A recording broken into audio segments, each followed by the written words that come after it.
Hallelujah. मुझे अच्छा लगता है जो लोग एक्टिव होते हैं, चिल्लाते हैं प्रभु के लिए। हालेलुया। हमारे पीछे जो कुर्सी पे वीआईपी बैठे हैं, हालेलुया। God bless you. प्रभु आपको बहुत आशीष दे। मैं थोड़ा सा आपको प्रोग्राम बता देता हूं, बड़े ध्यान से अब सुने।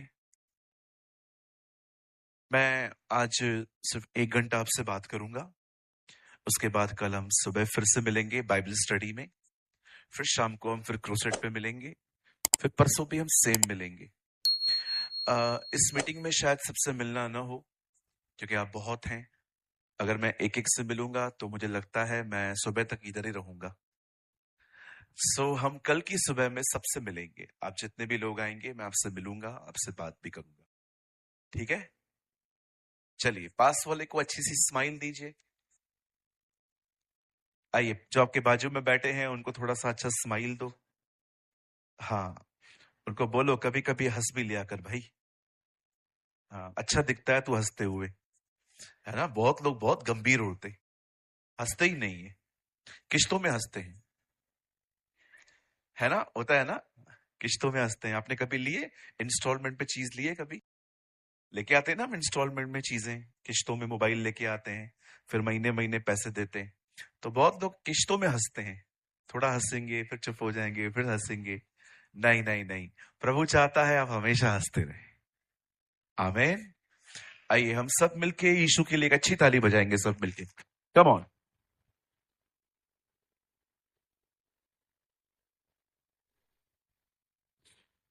बहुत धन्यवाद आज के इस 5th स्पिरिचुअल रिवाइवल कॉन्फ्रेंस 2005 डोंगरी के लिए। मैं बहुत धन्यवाद करता हूं इस प्यारी सी टीम के लिए जिन्होंने मुझे यहाँ पर इनवाइट किया। और मैं साथ ही साथ बहुत धन्यवाद करता हूं हमारे सारे आदरणीय पासवानों के लिए, लीडर्स के लिए। आइए, मैं चाहता हूं हम सब अपने लीडर्स के लिए एक अच्छी ताली बजाएं। आप इससे अच्छी बजा सकते हैं। यस। मेरे पीछे कहिए, जो मेरा लोकल पास्टर है वही मेरा हीरो है। बोलो, यूट्यूब पे प्रीच करने वाला पर्सन हीरो नहीं है। बोलो बोलो। क्या होता है, कभी कभी हम यूट्यूब पे लोगों को सुनते हैं ना, तो को लगता है बस यही सब कुछ है। जी नहीं। जिस आदमी ने आपके लिए प्रेयर की है, आपको वचन सुनाया, आपको बपतिस्मा दिया, वो आपका रियल हीरो। आमीन। कभी भी किसी भी वजह से अपनी चर्च न छोड़ें। लगातार रविवार रविवार अपने चर्च आएं, विश्वास योग्य बने रहें और अपनी कलीसिया में एक मेहनती व्यक्ति बने। आमीन। चलिए, मैं चाहता हूं आप सब अब सामने देखें। एक छोटा सा वचन, मैं सिर्फ 1 घंटा आज आपसे बात करूंगा, लेकिन कल सुबह का थोड़ा सेशन हम थोड़ा ज्यादा समय लेंगे। आइए, मैं चाहता हूं आप सब सामने देखें।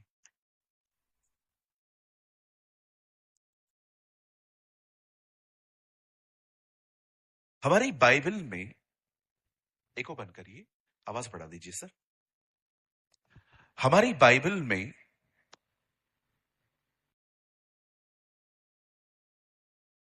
पहली किताब का नाम है उत्पत्ति। The first book in the Bible call genesis. अगर आप इस किताब को आराम से पढ़ें तो आपको दिखाई देगा कि पहले अध्याय में प्रभु ने दुनिया बनाई, दूसरे अध्याय में प्रभु ने आदम को सब कुछ सेट करके दिया, और तीसरे अध्याय में आप पढ़ते हैं कि सांप अदन की वाटिका में आदम से और हवा से बातें कर रहा था। शुरुआती पन्नों में ही परमेश्वर ने शैतान के विषय में बात की है। और अगर आप नए नियम को पढ़ेंगे तो आपको पता चलेगा कि पहले अध्याय में यीशु किस किस खानदान से आ रहा है बताया गया है। दूसरे अध्याय में राजा हेरोदिस है। तीसरे अध्याय में यूहन्ना बपतिस्मा दाता है। और चौथे अध्याय में हम पढ़ते हैं कि शैतान का जिक्र है। यीशु जंगल में उससे मिला। ये अजीब नहीं है? बाइबल के पहले के पन्नों में ही खुदा ने हमें शैतान दिखा दिया। क्यों परमेश्वर ने अपनी किताब को ऐसा लिखा क्योंकि परमेश्वर चाहता है कि आपको शैतान की युक्तियों के बारे में पता हो। अगर मैं एक लड़ाई में जाऊं और मैं बीच में खड़ा हो जाऊं, मेरे अंदर एक सवाल बहुत मुझे तंग करेगा कि मेरा दुश्मन कहां से आने वाला है। क्या वो दाएं या बाएं या सामने या पीछे से आएगा? ये सवाल मुझे बहुत तंग कर सकता है। लेकिन अगर मुझे पता चल जाए कि वो सामने से आ रहा है, तो मेरा माइंड वहां सेट हो जाएगा। परमेश्वर इसीलिए आपको बहुत सारी बातें शैतान की बताना चाहता है, ताकि आप उसकी युक्तियों को समझें और आप मजबूत बने। आज बहुत सारे जो लोग हैं, वे जानबूझकर नहीं, पर अनजान में उसका साथ देते हैं।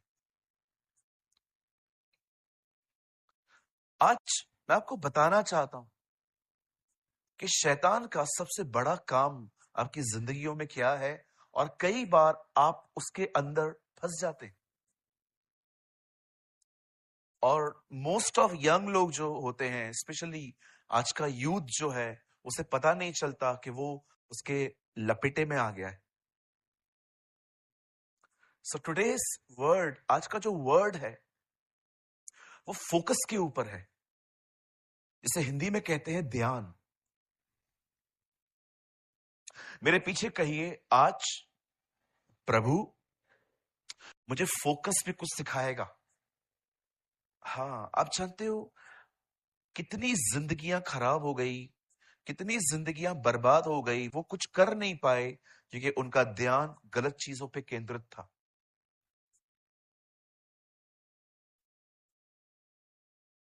मेरा एक दोस्त है, ही इज अ पास्टर। उसने और मैंने साथ में सेवकाई शुरू की।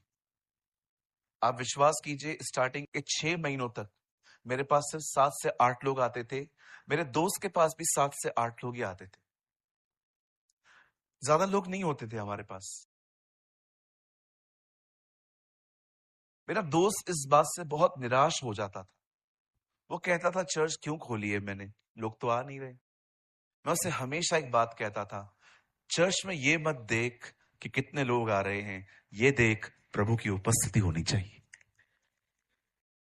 आप जानते हैं, उसका ध्यान कभी भी खुदा पे नहीं था, सिर्फ लोगों पे था, और उसे चर्च बंद कर दी। लेकिन विश्वास कीजिए, मैं अपनी बड़ाई नहीं कर रहा हूं, आपको सिखाने के लिए कह रहा हूं। मैंने कभी भी लोगों पे ध्यान नहीं दिया। मैंने ये देखा कि क्या हम जब आराधना कर रहे हैं, जब हम प्रभु का वचन बता रहे हैं, तो क्या खुदा है? बहुत बार आपका ध्यान बहुत ही अलग जगहों पे केंद्रित होता है, और यही कारण होता है हम अपनी जिंदगी में थक जाते हैं, परेशान हो जाते हैं। कितना कुछ खुदा ने हमें दिया है, पर हम उस चीज को नहीं देखते। लेकिन जो चीज हमारे पास नहीं है, हमारा ध्यान लगातार उस पर रहता है। कुछ लोग के जब बाल निकल जाते हैं ना, तो वो सारा दिन अपने टकले को ही देखते रहते आईने में। अरे गया ना, अभी क्या करने का है, अभी जैसा भी है मस्त लग रहा है ना? अभी सारे टकले अपने हाथ करते होंगे। अब फिर क्या हुआ, जब आदमी बढ़ता है तो बाल निकलते हैं। बहुत सारी बहनें हैं जिनके बाल जड़ जाते हैं, जब वो कोम करती हैं बहुत सारे बाल आ जाते हैं। अब उसको देख के क्या फायदा, इससे अच्छा ट्रीटमेंट करें, प्रभु को पुकारें, वो सहायता करेगा। लेकिन नहीं, हम खड़े हो जाएंगे।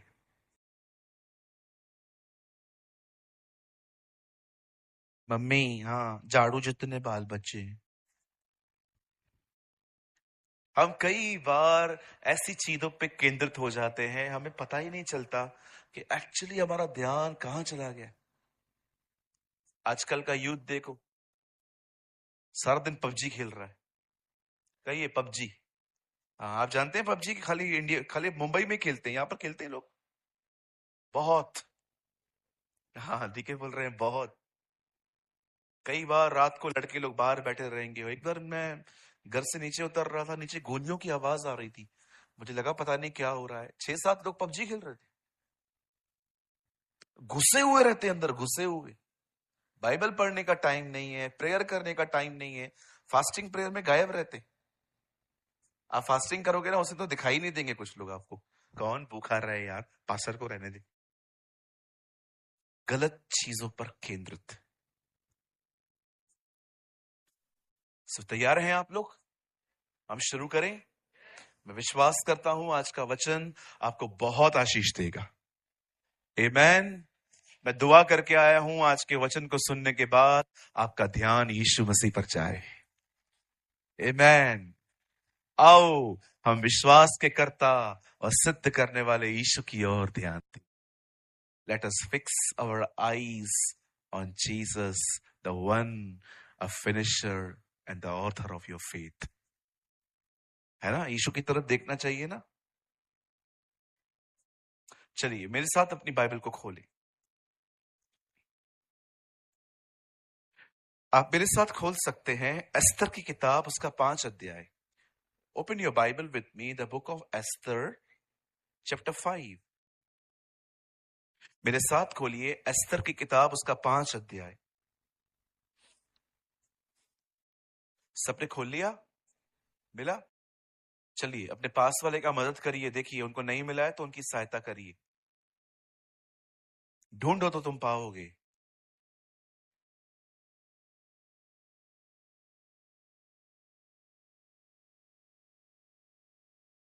चलिए मैं आपके लिए पढ़ता हूं 5 अध्याय, उसका 9 वचन।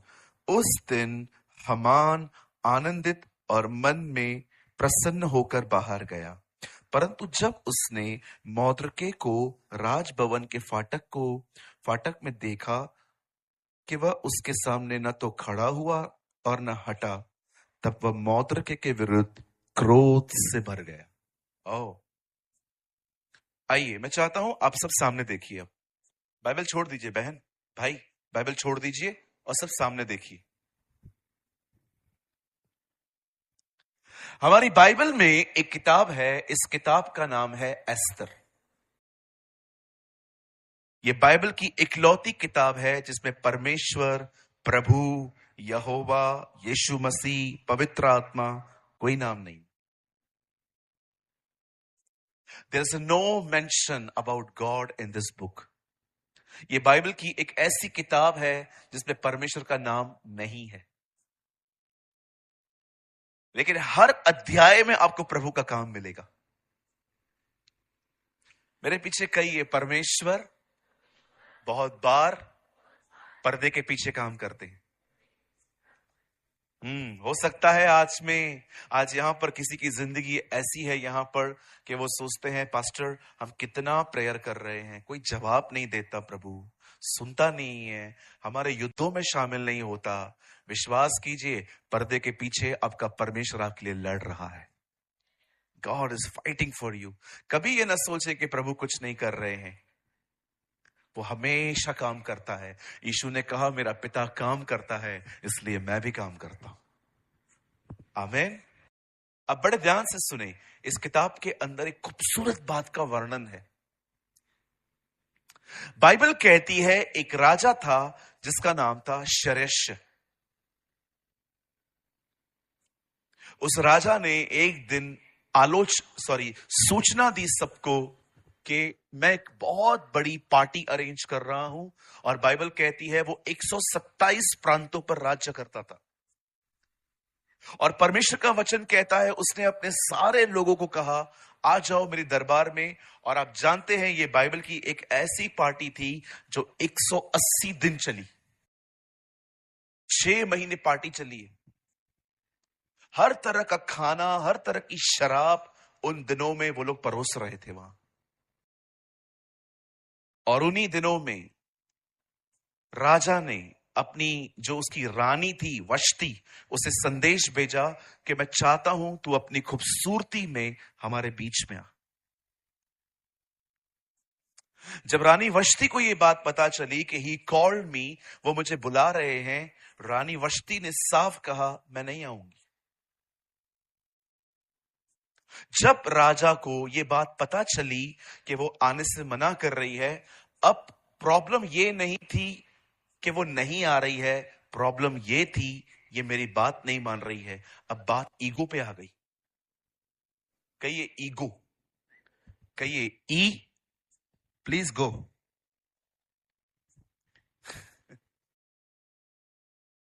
ईगो बहुत गंदा है जी। ई को गो करो। कहिए ई गो। हाँ, बहुत सारे लोगों को ये बात पता ही नहीं है घमंड होता क्या है। मैं आपको थोड़ा सिंपल बताता हूं। घमंडी आदमी कभी महसूस नहीं करता कि वो गलत है। वो कभी महसूस नहीं कर पाता है कि वो गलत है। उसे हमेशा सामने वाला ही गलत दिखता है। ये घमंडी की सबसे बड़ी पहचान है। और दूसरा व्यक्ति, एक घमंडी व्यक्ति कुछ भी करने से पहले किसी से सलाह नहीं लेता है, क्योंकि वो अपनी ही नजर में बड़ा समझदार व्यक्ति होता है। मेरी बाइबल कहती है, अगर तू किसी ऐसे व्यक्ति को देखे जो अपनी ही नजर में बुद्धिमान है, तो उससे अधिक आशा मूर्ख से रखना। यह ईगो की निशानी है। परमेश्वर की एक दासी है, यूएस में रहती है। उसका नाम है जॉइस मायर। आप में से बहुत लोगों ने उसके बारे में सुना होगा। जॉइस मेयर ने एक दिन एक सीडी बनाई। उस सीडी का नाम उसने रखा पवित्र जीवन जीना। और जब उसने वो सीडी अपने चर्च के बाहर लगाई, सारी सीढ़ियां बिक गई। अगले दिन उसे डिसाइड किया कि वो और भी कुछ सीढ़ियां बनाएंगी, और सारी सीढ़ियां बिक गई। और एक दिन उन्होंने एक सीढ़ी बनाई जिसका नाम उसने रखा घमंड न करो।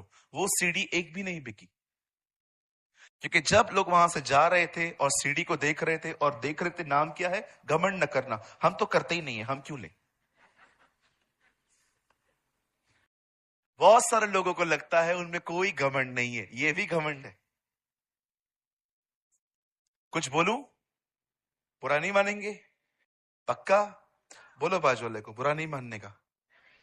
हाँ, अब जो मैं कह रहा हूं प्लीज बुरा मत मानने का। मुझे पकड़ के यहां जितने भी लोग हैं, सब में घमंड है। किस में थोड़ा है, तो किस में बहुत है, तो किसी ने बपतिस्मा लेके रखा है उसका। सब में घमंड है। बोलो बाजू वाले को, भाई सब में घमंड है। हाँ, कई लोग बाहर से बड़े नम्र होते हैं, प्रेज़ द लॉर्ड, जय मसीह की, और अंदर से चल जा इधर से। हाँ, मैंने बहुत लोग देखे हैं, हाथ मिलाते हैं, अंदर कुछ और होता है। गले लगाते हैं। यीशु को तो एक आदमी ने चूम भी लिया, पर उसके दिमाग में कुछ और चल रहा था। हर एक में घमंड होता है। घमंडी की निशानी क्या है? चढ़ी हुई आंखें, है ना? नीति वचन में लिखा है, प्रभु को घमंड से चढ़ी हुई आंखें पसंद नहीं है। आइए अपने पास वाले को हाथ जोड़ के कहिए, भैया नम्र बनो। नहीं नहीं, भैया बोलो, बोलो भैया नम्र बनो। हाँ, कई लोगों को पता है प्रभु कैसे नम्र करता है। वो आपके घर में एक लाबान लेके आता है। कहिए लाबान। पास्टर, ये लाबान कौन है? लाबान वो व्यक्ति था जो याकूब के साथ अन्याय करता था। कई बार आपको पता है कब कब आप कैसे नम्र होते हैं? जब कोई आपको तंग करता है और प्रभु आपको अंदर से कहता है, तू चुप रहे, तू शांत रहे। इस तरह परमेश्वर लोगों के घमंड को तोड़ता है, नम्र करता है। लेकिन कई लोग कहते हैं, मैं क्यों चुप रहूं, मैं किसी के बाप का नहीं खाता, मैं किसी का नहीं सुन के लेता। तो तू जैसा है वैसा ही रहेगा। इतिहास गवाह है, जिनका घमंड नहीं टूटा उनका जीवन टूटा। हालेलुया। कहिए पास वाले को, भैया नम्र बनो। बोलो बाजू वाले को, बहना नम्र बन। हाँ, और जो लोग ऑलरेडी नम्र हैं, बाइबल कहती है और अधिक नम्र बनो। होशे में लिखा है ना, हे मेरे लोगों और नम्र बनो। आमीन। अब सुनिए, राजा को जब ये पता चलता है कि ये मेरी बात नहीं मान रही है, बाइबल कहती है गुस्से में आ गया। अरे भाई, क्यों गुस्सा हो गया तू? जाके पूछना क्यों नहीं आ रही है। घमंडी लोग कभी पूछते नहीं है जाके कि बात क्या है। वो नाराज होके बैठ जाते, मैंने मैंने बोला, मेरी बात क्यों नहीं मानी। अरे जाओ पूछो उससे क्यों नहीं आया वो, बात तो करो, पता चलेगा बात कुछ और है। लेकिन नहीं, हम लोग अपने आप में बादशाह लोग हैं, हम राजा लोग हैं, हम नहीं, हम क्यों पूछे, हम तो पूछेंगे भी नहीं। हर व्यक्ति आज अपने बच्चों को 0 से 100 पे लेके जाना चाहता है, लेकिन एक परमेश्वर है जो अपने बच्चों को घमंड से 100 में से 0 पे ले आना चाहता है, कि आप 0 हो जाएं, आप में किसी तरह का घमंड ना हो। बाइबल कहती है, न वीर अपनी वीरता पे घमंड करे, न धनी अपने धन पर। यदि कोई घमंड करे तो इस बात पे घमंड करे कि वो परमेश्वर को जानता है। He know the Lord. Amen. Hallelujah. Bible कहती है, यस, तुम्हें घमंड करना है, इस बात पे घमंड करो कि तुम उसे जानते, तुम उसे समझते हो, वो तुमसे बात करता है, वो तुम्हारी सुनता है। जब राजा ने ये बात देखी कि इसने मेरी बात नहीं मानी, पता है उन लोगों ने क्या किया? अगले दिन उन्होंने एक मीटिंग बिठाई और सबसे बातचीत हुई कि क्या करना चाहिए, और लोगों ने उसे और भड़का दिया। कहिए, आजकल आग में पानी डालने वाले बहुत कम है, तेल डालने वाले बहुत है। कई बहनों का जब झगड़ा होता है ना, तो वो कहीं चली जाती हैं किसी से बात करने के लिए, और जाके कहती है, मेरा पति है ना, मुझे बहुत तंग करता है। आपको क्या बोलना चाहिए उस समय? आपको बोलना चाहिए ना, कोई बात नहीं, आप घर पे जाइए। कुछ बहनें ये नहीं बोलती हैं, अरे सारे पति एक जैसे ही होते हैं, तेरा तो फिर भी अच्छा है, मेरे साथ, मेरे पति के साथ तू एक दिन रह के दिखा। तेरे पति के साथ वो क्यों रहेगी? नहीं बोलते रहते। कई बहनें जब सांस तंग करती है तो वो कहां पर जाती हैं, बात कर जाती है, मेरी सांस अच्छी नहीं है। सांस का मतलब क्या होता है? सांस को रोकने वाली। सारी सांसें ऐसी ही होती हैं, पहले मदर इन लॉ होती हैं, बाद में मर्डर इन लॉ बन जाती है। अब आप बताइए, ऑलरेडी आग लगा हुआ है, पानी डालो ना। बोलो बहनों, बाजू वाले को बोलो, बोलो पानी डालना। हाँ, कुछ लोग के पास ऐसे तेल के डब्बे भरे हुए रहे, जिधर देखेंगी ना किधर जिधर आग है, ये लगा, और पानी डालने वाले बने भाई लोग भी। ऐसा नहीं है कि हमारी बहनें ही ऐसे करती है, भाई लोग भी करते, गलत सलाहें देते हैं लोगों को, घर तोड़ने की, घर टूटने की, बहुत सारी गलत सलाहें देते हैं हम। कभी ना करें। आप दूसरों के घरों को बनाएं, प्रभु आपका घर बना देगा। हालेलुया। कितने लोग मेरी बात समझ पा रहे हैं? सारे लोगों ने उसको क्या सलाह दी? राजा, this is too much, this is nonsense, ये क्या हो रहा है आपके साथ? अगर ये औरत आपकी बात नहीं मान रही है, कल तो हमारी औरतें हमारी बात भी नहीं मानेंगी, और हम उनको बोलेंगे कि हमारी बात क्यों नहीं मानती हो, तो बोलती है वो भी तो नहीं मानती। राजा, ये तो गलत एग्जाम्पल सेट हो रहा है, एक गलत मैसेज जा रहा है। और राजा ने उसे रानी के पद से हटा दिया। आप जानते हैं, ये जरूरी नहीं है कि हर सलाह जो आपको दी जा रही है वो सही है। मैं आपको सच कहता हूं, किसी के पास भी सलाह मांगने से पहले आप जा रहे हो ना, पहले ये देखो कि वो कितना फलवंत है, वो कितना फ्रूटफुल है। किसी से भी ऐसे सलाह मत लो। बहुत सारे लोग की सलाहें, मुझे माफ करिए, वो सलाहें नहीं होती है, नॉनसेंस होता है, कोई सेंस नहीं है उसमें। आप जानते हैं, जब राजा ने ये डिसाइड किया कि वो वष्टी को उतार देगा, खुदा का कलाम कहता है उसके बाद अब रानी का जो पद था वो खाली था, और बाइबल कहती है राजा के लिए एक रानी ढूंढी गई, और बहुत सारी रानियों में से एक रानी का चुनाव करना था। और बाइबल कहती है उन दिनों में उन्हें एक लड़की मिली जिसका नाम था एस्तर। वो एक अनाथ लड़की थी जो अपने कजिन के साथ रहती थी, जिसका नाम था मोर्दके।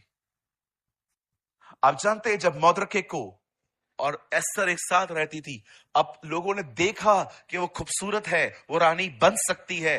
बाइबल कहती है उसे वहां से लेकर दरबार में पहुंचा दिया गया, लेकिन मौद्रिक अंदर नहीं गया। वो हमेशा दरबार के पास बाहर बैठता रहता था। अब बाइबल कहती है एस्थर अंदर पहुंचाई गई और मौद्रिक बाहर रहता था। मैं चाहता हूं आप इस लाइन को दोहराइए, एस्थर अंदर है, मौद्रिक बाहर है। कहिए, एस्थर अंदर है, मौद्रिक बाहर है। ये लाइन बहुत काम की है। आप जानते हैं जब एस्थर अंदर गई बहुत सारी लड़कियों के साथ, अब उसे 12 महीने तक बहुत सारी चीजों में परिवर्तन करना था। उसका खाना बदला गया, उसकी सहेलियां बदली गई, उसकी परफ्यूम्स बदली गई, उसके बदन पे ऑयल लगाने का जो जो ऑयल था वो चेंज कर लिया गया ताकि लड़की खूबसूरत लगे और राजा के सामने पहुंचाई जाए। खुदा का कलाम कहता है 12 महीने तक उसे इस प्रोसेस से निकलना पड़ा। मैं आप में से हर एक को कहना चाहता हूं, मेरे भाइयों मेरी बहनों, लिसन ब्यूटीफुल उड़ीसा, जो मैं कहना चाहता हूं, जैसे शरेश ने बहुत सारी लड़कियों को बुलाया ताकि एक रानी का चुनाव किया जाए, मैं आप में से हर एक को कहना चाहता हूं, हमारे खुदा ने भी हमें बुलाया है और एक दिन आप उससे मिलने वाले हैं। ये तैयारी के दिन है। अपने आप को तैयार करो, अपने आप को और खूबसूरत बनाओ, दुनिया के लिए नहीं, अपने राजा के लिए। ओ जीसस, यीशु मसीह के लिए। मैं आप में से हर एक को कहना चाहता हूं, आप जितने भी लोग यहां बैठे हैं, यू आर अ मेल और अ फीमेल, आप एक औरत हैं या बाई हैं, इससे फर्क नहीं पड़ता, लेकिन याद रखिए आप उसकी दुल्हन हैं। You are the bride of the Lord. और बहुत जल्द वो आपको लेने के लिए आसमान का सीना चीर कर आने वाला है, वो आपको लेने के लिए। पूछो बाजू वाले से, क्या आप तैयार हो रहे हो? यस। इसलिए प्रकाशित वाक्य में लिखा है, आंखों में सुरमा लगाने के लिए मुझसे ले ले, खूबसूरत बनो। ये मेकअप नहीं है, खाली लिपस्टिक लगाया, चूना लगाया, सॉरी पाउडर लगाया, जो भी लगाया, ये वो नहीं है। ये आत्मा की खूबसूरती है।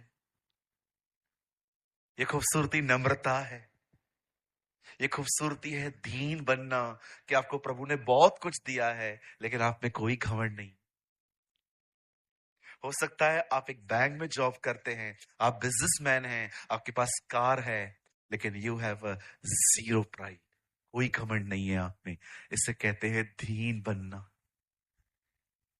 आज आपने देखा है लोगों को थोड़ा मिल जाता है, उनका चाल चलन बदल जाता है। जब भाई साहब साइकिल पे चलते थे तो ऐसे चलते थे साइकिल, अभी कार में आता है तो अंदर ऐसे आता है। हाँ, छल्ला बाहर, इससे यहां से किचन बाहर निकलता है ताकि सबको पता चल जाए मेरे पास कार है। हाँ, मैंने देखा है बहुत सारे लोगों को जब कुछ खुदा देता है ना, बदल जाते हैं, वो एटीट्यूड आ जाता है। यहाँ पर कोई है जिसको ऐसा लगा कि हाँ पास्टर ये बात सच है कि मैं अकेला हूं? होता है ना, जब कुछ मिल जाता है तो लोग अपने आप को कुछ समझ लेते हैं। जीरो बने रहिए, इसी को कहते हैं दुल्हन की तैयारी। हमारा प्रभु देखिए, सृष्टि का मालिक था, उसके बाद भी वो जीरो बना रहा, शून्य बना रहा। लोग उसे गाली देते थे, वो चुप रहता था। अगर खुदा चाहता तो एक सेकंड में उनको खत्म कर देता, ये कह के आसमान से आग गिरे इन लोगों पर जिन्होंने मुझे गाली दी, पर वो चुप रहता था। इसे कहते हैं आत्मा की दीनता। A person who is a gentle in the spirit. Problem पता है क्या है? अगर यहीं पर मैं किसी लंगड़े को चला दूं, बीमार को चंगा कर दूं, किसमें से भूत निकाल दूं, आप में से सब लोग तालियां बजाएंगे। लेकिन मैं आपको कहना चाहता हूं, उससे भी महत्वपूर्ण है उसकी तरह बनना, उसकी तरह जिंदगी जीना। आज हमारी क्रिश्चियनिटी में एक दुख भरी बात यह है कि परमेश्वर के वचन से ज्यादा उसके चमत्कारों को महत्व दिया जाता है। मैं आप में से हर एक को कहना चाहता हूं, लिसन उड़ीसा, बाइबल नहीं कहती आदि में चमत्कार था, बाइबल कहती है आदि में वचन था, वचन परमेश्वर के साथ था, वचन परमेश्वर था। Honour the word of God. आप याद रखिए इस चीज को, अभिषेक आपके अंदर से अंधकार को निकाल देता है। और याद रखिए, अगर वचन नहीं आया आपके अंदर, वो अंधकार लौटेगा। शल आई रिपीट? फिर से कहूं, अगर आप में यहां पर कोई भी है जिसके अंदर कोई बुरी आदत है, आप में कोई अंधकार है, आज हम प्रार्थना करेंगे वो निकल जाएगा।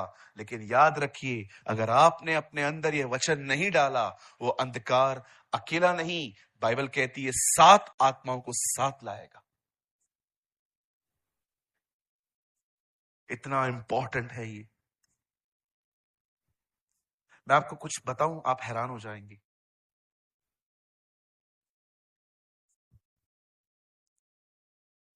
मुझे एक बार महाराष्ट्र के एक गांव से कॉल आया। उन्होंने मुझे कहा, पास्टर क्या आप हमारे गांव में प्रचार करने के लिए आएंगे? और प्रभु मुझे जानते हैं, मुझे गांव में प्रीच करना बहुत पसंद है। ऐसी जगहों पे जाना जहां पर विलेजेस मिनिस्ट्री मुझे बहुत पसंद है। मैं वहां पर गया। दूसरे दिन की सभा में, 2 दिन की मीटिंग थी, मैं प्रेयर कर रहा था सबके लिए। कम से कम 50 लोग ऐसे ऐसे घूम रहे थे, चिल्ला रहे थे, चीख रहे थे, और मैं समझ गया किसी आत्मा ने इनको पकड़ा है। और फिर मैंने यीशु के नाम से उनके ऊपर अधिकार लिया और मैंने कहा, यीशु के नाम से मेरे इन सारे भाई बहनों में जितनी भी गंदी आत्मा है बाहर निकली। और लोग आजाद होना शुरू हो गए। 3 महीने के बाद मुझे उस गांव से फिर से कॉल आया, pastor will you come again, आप दोबारा आ सकते? मैंने कहा यस, मैं आऊंगा। और जब मैं इस बार गया, वो लोग जो आजाद हुए थे, वही सेम लोग वापस उस मीटिंग में घूम रहे थे। मैंने प्रभु से कहा, प्रभु ये लोग तो लास्ट टाइम आजाद हो गए थे, ये वापस कैसे बसे? मुझे परमेश्वर ने कहा, इनमें से किसी ने भी वचन नहीं पढ़ा और अंदर खालीपन था, इस कारण अंधकार लौटा है। आज बहुत सारे लोग आजाद तो हो जाते हैं, फिर फंस जाते हैं। क्यों? क्योंकि वे अपने उन खाली मटकों को पानी से नहीं भरते। क्या कहा यीशु ने? इन खाली मटकों को भर दो। खालीपन कभी अच्छा नहीं होता। परमेश्वर ने आदम के लिए क्या कहा? उसका अकेला रहना अच्छा नहीं है। क्यों? क्योंकि अकेलापन खालीपन ले आता है। इसीलिए परमेश्वर आपको चाहता तो बाइबल आपको घर पे समझाता, फिर भी उसने कहा चर्च आओ, क्योंकि कुछ चीजें वो वहां पर आपको देता है। आज मैं सबसे पूछना चाहता हूं, जितने भी लोग यहां पर हैं, हो सकता है आपको पढ़ना लिखना नहीं आता है, कोई बात नहीं, आपके पास मोबाइल तो है, आप उस पर बाइबल को डाउनलोड करके सुन सकते हो। परमेश्वर ने इस पीढ़ी को जितने सोर्स दिए हैं ना, शायद ही उसने कभी इतना कुछ दिया होगा किसी पीढ़ी को जितना उसने हमें दिया है। जितना रिसोर्सेस हमें मिले हैं ना, बाइबल, किताबें, कलीसिया, यूट्यूब, जूम मीटिंग, संगतियां, मेंटरशिप, आप देखो जितने रिसोर्सेस हम जनरेशन को मिले हैं ना, शायद ही किसी को इतने मिले होंगे जितना खुदा ने आज हमें दिए। आप सोचो, जिन दिनों में सोशल मीडिया नहीं थी, उन दिनों में पॉल ने आग लगा दी थी। अगर आज उसके पास ये चीजें होती तो वो क्या कर देता? Think about this. वो उन दिनों में सेवकाई कर रहा था जिन दिनों में सोशल मीडिया नहीं थी। उन दिनों में उसने पूरे पूरे दुनिया को हिला के रख दिया था। यदि आज उसके पास ये चीज होती तो पता नहीं वो क्या कर देता। लेकिन आज ये चीज आपके पास है। अरे अपना फोटो निकाल के क्या मिलेगा? प्रभु का वचन शेयर करिए, लोगों की जिंदगियां बदलेंगी, लोग बदल जाएंगे अगर आप प्रभु का वचन शेयर करें। आप जानते हैं, खुदा का कलाम कहता है, एस्तर जो है वो दरबार में पहुंचाई गई, और खुदा का कलाम कहता है, फोन बंद करवाइए सबके, फोन सब अंदर रखिए सर, फोन अंदर रखिए, सब सामने देखिए, रिकॉर्डिंग मत करिए, ऑलरेडी चल रही है, आप बाद में ले सकते हैं। आइए सामने देखें। जब प्रभु का वचन कहता है, जब एस्तर रानी बनने के लिए चुनी गई, विश्वास कीजिए मौद्र के अंदर नहीं लिया गया, वो बाहर ही रहता था। और एक दिन बाइबल कहती है राजा का एक कर्मचारी जिसका नाम था हमान, वो दरबार से नीचे उतर रहा था और मौद्र के बिल्कुल सामने खड़ा था। जब वो नीचे उतरता था, सब लोग ऐसे ऐसे करते थे। कुछ लोग झुक जाते थे, कुछ लोग ऐसे करते थे, लेकिन एक मौद्र के था, वो ऐसे खड़ा रहता था।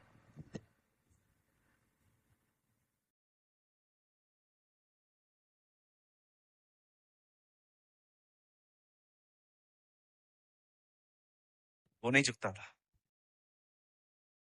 कि वो जानता था व्यवस्था में लिखा है अपने परमेश्वर को छोड़ और किसी के सामने मत झुकना। ओह वंडरफुल। आप जानते हैं अय्यूब के लिए पहली चीज क्या लिखी है बाइबल में? वो सीधा था, कहिए सीधा, और कभी बैंड नहीं हुआ, वो किसी के सामने नहीं झुका। परमेश्वर इजरायलियों के लिए लेवी व्यवस्था की किताब में कहता है, हे इजरायलियों, मैं तुम्हें मिस्र में से इसलिए लेकर आया ताकि तुम मेरे सामने सीधे चलो। कहिए सीधा। हम में से किसी को भी किसी के सामने झुकने की कोई जरूरत नहीं, हम सिर्फ अपने खुदा के सामने झुकेंगे, चाहे कुछ भी हो जाए।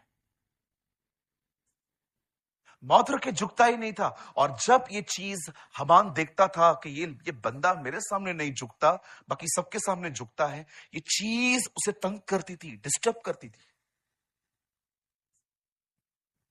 एक दिन तो वो ऐसा पागल सा हो गया कि उसे राजा के सामने जाके कह दिया, राजा तुझे पता है हमारे बीच में कुछ ऐसे लोग रहते हैं जो तेरे बनाए हुए कानूनों को नहीं मानते। अगर तू खाली कह तो मैं उनको आज ही खत्म कर देता हूं, और मैं वादा करता हूं उनकी जो लूट होगी ना वो मैं भंडार में ले आऊं। राजा कहता है चल तू कर सकता है। और बाइबल कहती है एक फतवा जारी हुआ, सारे यहूदियों को बता दिया गया इस तारीख को तैयार रहना, तुम्हारा कत्लेआम होगा। और बाइबल कहती है उन दिनों में जब पत्र मौद्र के पास पहुंचा, वो डर गया और उसने एस्तर को संदेश भेजा, जा और राजा से बात कर और उसे बता तू भी एक यहूदी लड़की है। एस्तर ने कहा हम लोग ऐसे नहीं जा सकते हैं, अगर मैं राजा के सामने ऐसे चली गई इसकी सजा मौत है और मैं नहीं जा सकती। फिर दूसरी बात,